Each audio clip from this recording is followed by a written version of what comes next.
அஸ்ஸலாமு அலைக்கும் ஃப்ரெண்ட்ஸ். இன்றைக்கி என்ன பார்க்க போகிறோம்னா, கோதுமை மாவும் ராகி மாவும் சேர்த்து ஒரு ஹெல்த்தியான புட்டு ரெசிபி. இந்த புட்டு எப்படி இருக்குன்னா அவ்வளோ சாஃப்டாக ரொம்ப நல்லாயிருக்கும். வாங்க அது எப்படி செய்யலான்னு பார்க்கலாம்.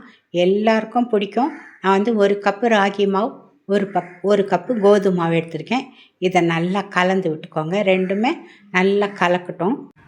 நல்லா கலந்துட்டு நான் இப்போ ஒரு இட்லி குண்டான் வச்சுருக்கேன். அதில் ஒரு தட்டு போட்டிருக்கேன். அதுக்கு மேலே ஒரு துணியும் போட்டிருக்கேன். இப்போ அந்த தண்ணி நல்லா கொதிச்சிருந்துருக்கு. இதை இப்படியே அந்த துணியில் போட்டு ஒரு ஒரு ஆவி ஒன்று கட்டி வேக வச்சுக்கலாம். இல்லை தண்ணியெல்லாம் எதுவும் சேர்க்கல, வெறும் வரமாவு தான். இந்த வரமாவை வந்து ஒரு ஆவி கட்டி வேக வச்சுக்கலாம்.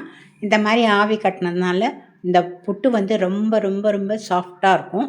வாங்க அதை வந்து இப்போ ஆவி கட்டிக்கலாம். இப்போ இதில் நான் இந்த மாவெல்லாம் இதில் போட போகிறேன்.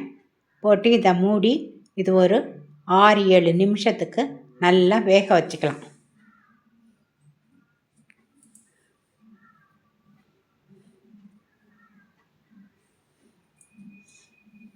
இதை நல்லா பரப்பி விட்டுட்டு இதை நல்லா வந்து வேக வச்சுக்கோங்க. 4 பக்கமும் நமக்கு இந்த ஆவி வரணும். இதில் எந்த பதமும் பார்க்க முடியாது. இந்த மாவு வந்து கொஞ்சம் வரன்னு இப்போ போடும்போது கொஞ்சம் சாஃப்டாக இருக்கும். ஆவியில் வேகும்போது கொஞ்சம் நல்ல ஒரு வரன்னு இருக்கும். இதை இப்போது எடுத்துடலாம். 4 பக்கமும் நல்லா ஆவி வந்துட்டால் எடுத்துடலாம். எடுத்து ஒரு தட்டில் போட்டுக்கலாம். கட்டியாக இருக்கும். இந்த கட்டியெல்லாம் நல்லா உடச்சி விட்டுக்கலாம்.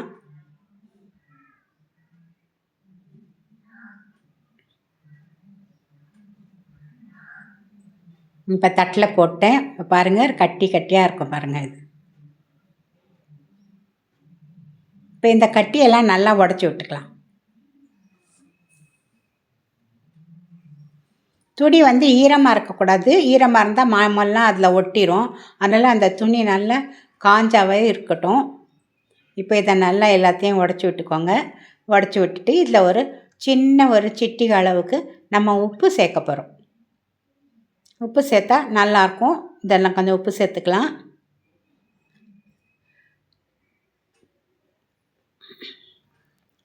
உப்பு சேர்த்து இதையும் நல்லா கலந்து விட்டுக்கோங்க. கட்டிகளெல்லாம் உடச்சி பாருங்கள். இப்போ நல்லா மாவு வந்துருச்சு. கொஞ்சம் கொஞ்சமாக தண்ணி ஊற்றி புட்டு மாவு மாதிரி இதை பிசைஞ்சிக்கலாம். நல்லா கலந்துக்கோங்க. கொஞ்சம் தண்ணி நிறைய அது தேவையானாலும் பரவாயில்ல. கொஞ்சம் தண்ணி விட்டு நல்லா வெந்தால் இன்னும் ரொம்ப டேஸ்ட்டாக இருக்கும். அதுக்காக கொஞ்சம் தண்ணி அதிகமானாலும் கூட பரவாயில்ல. இதை நல்லா தெளித்து புட்டு பதத்துக்கு நல்லா இதை கலந்து விட்டுக்கோங்க. இப்போ இதில் வர கட்டி எல்லாத்தையும் நம்ம 2 கை வச்சு நல்லா சேர்த்து இதை உடச்சி விட்டுக்கலாம். பாருங்கள், நான் இப்போ 2 கை வச்சு தேய்ப்பேன். அந்த மாதிரி தேய்ச்சி உடச்சி விட்டுக்கோங்க. அப்படியும் கூட இந்த தண்ணி தெளிக்கிறதுனால சின்ன கட்டிகள் இருக்கத்தான் செய்யும். அதை நம்ம மிக்ஸி ஜாரில் போட்டு நல்லா உடச்சி எடுத்துக்கலாம். அவ்வளோதாங்க. இந்த பதம் சரியாக வந்துடும். நான் மிக்ஸி ஜாரில் போட்டு எடுக்கும்போது இந்த புட்டோட பதம் ரொம்ப அருமையாக வரும். இந்த மாதிரி தேய்ச்சி எல்லா கட்டிகளையும் உடச்சிக்கோங்க. உடச்சிட்டு இப்போ நான் வந்து மிக்ஸி ஜாரில் சேர்க்க போகிறேன். பல்ஸ் மோடில் ரொம்ப நேரம் வைக்கக்கூடாது. பல்ஸ் மோடில் ஒரு 10 செகண்ட் வச்சு எடுத்துட்டால் போகிறோம். இப்போ நல்லா உதிரியாக வரும்.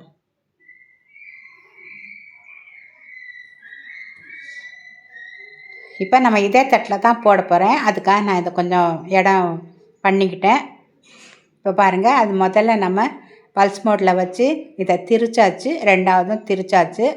மேற்கொண்டு இதில் இன்னும் கொஞ்சம் லேசாக கட்டிகள் இருக்குது. அது பரவாயில்ல. நம்ம இப்போ கையை விட்டு அது உடைக்கும்போது நல்லா உடஞ்சி வந்துடும். இப்படி பண்ணால் எல்லாமே நல்லா உடஞ்சி வந்துடும்.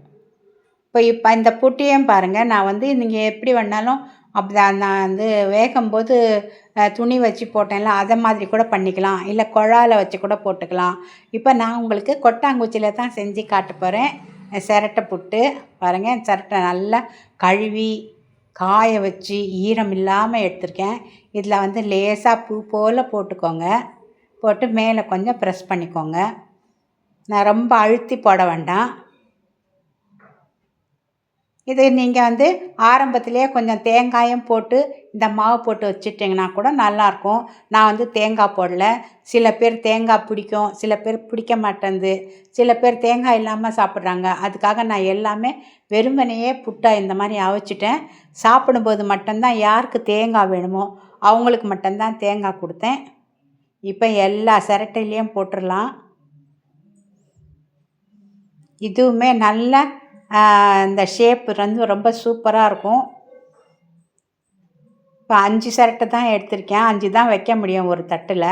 அதனால் 5 சிரட்டை எடுத்திருக்கேன். 5 சிரட்டையிலையும் போட்டாச்சு. நான் இதையும் 2 வாட்டி தான் வச்சு எடுத்தேன்.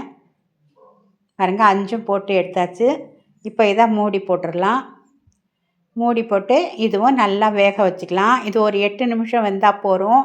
ஏற்கனவே ஆவியில் வச்ச மாவு தான், சீக்கிரமே வெந்துடும். இதுக்கு பதம் இருக்குது. இந்த மாதிரி ஒரு சிட்டிகை எடுத்து இதை நல்லா உருட்டுனிங்கன்னா உருட்டை வரும்.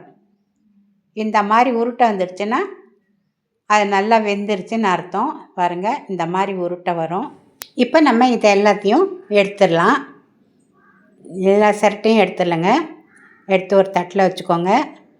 அடுப்பை வந்து மிதமாக வச்சுக்கோங்க. ஏன்னா மறுபடியும் நம்ம வைக்க போகிறோம், அதனால தான். இப்போ பாருங்கள் இது நல்லா சுட சுடாவே நம்ம எடுத்துடலாம். ரொம்ப நல்லா வரும். மேலே கொஞ்சம் ப்ரெஸ் பண்ணி அது எடுத்துட்டிங்கன்னா அப்படியே முழுசாக வரும். பாருங்கள் நான் முதல் புட்டு வந்து மேலே கொஞ்சம் சரியாக ப்ரெஸ் பண்ணலை, அதனால் முதல்ல கொஞ்சம் இந்த மாதிரி உதிரி ஆயிடுச்சு. அடுத்ததெல்லாம் நான் நல்லா ப்ரெஸ் பண்ணி எடுத்துட்டேன், அதனால் உதிராமல் நல்லா வந்திருக்கு.